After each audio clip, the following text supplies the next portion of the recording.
got my phone fixed. You may all resume, including me in huge group chats filled with numbers I don't recognize, or call, or text, or whatever. May we berate you on fatuous strawman arguments as well, you unscrupulous knave? How dare you assert that a person's worth proceeds solely from the amount of mineral salts they do or do not consume? I protest! Epsom makes us as gods. These are facts. Ha! The principle of verifiability is unverifiable, my friend. How silly of you to insinuate that Thor was no more than a block of salt. He was a metaphoric myth, held up as an archetype for far-flung fantastical adventuresomeness. The nerve! The gall! Your observations concerning verification are obtuse and irreligious. Thor, god of thunder and beer, seriously is, would wade through the imperious mineral in question as a goose through the sycamores. I suppose we're all meant to accept on principle that cheese is less absorbent than a baked deer leg. The score shall be settled. Settled, I tell you. The score is not, nor shall it be settled, so long as the long-suffering, long-necked goose of your sycamore fortress figure of speech continues to be sorely oppressed by your ill-gotten stereotypical analogy, eh? Good sir, how dare you?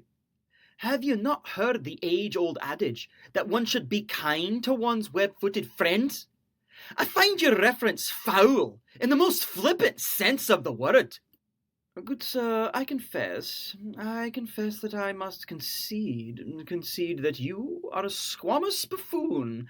Were it not for my incredible breeding, I should fling myself from the room, fling myself down the hallway, fling myself onto my horse and ride off maniacally in all directions.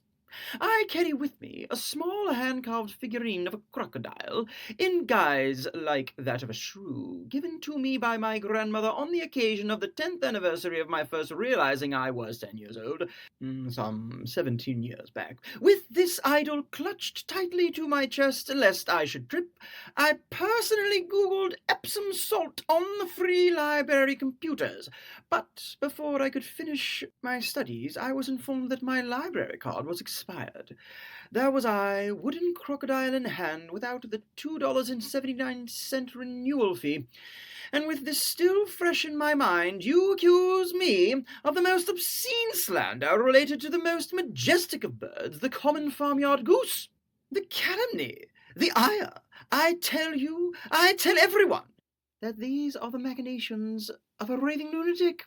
Sir, you are correct. Those were the machinations of a raving lunatic. Neither do I care for your disingenuous praise of the long-necked victim of your irony. You, sir, are a villain of the lowest class. Were I to slap you in the face, I would raise your condition while lowering my own. Speak not to me of public dues, good sir, for I have paid your petty pittance 7 times over, and to spare.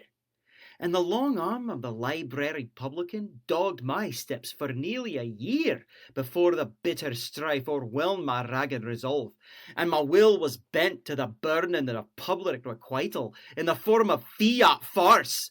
Speak not to me of public debts, when the goslings gurgle for the meagre gratification of foraging in fell forests of sycamoric satire. For shame, villain! And so the simple crocodiles now must suffer your stereotypical cynicism as well. Regale me no more with your quaggery, with your quid-toxically quaint quandaries on the whimsies of wooden fates, you fatuous philanderer. I'll sully my soul no longer, mulling over the idolatrous idiosyncrasy of your idiotic ideology. P.S. You have given me an unaccountable wiggle in my sternum, sir, for which you may expect to hear from my solicitor.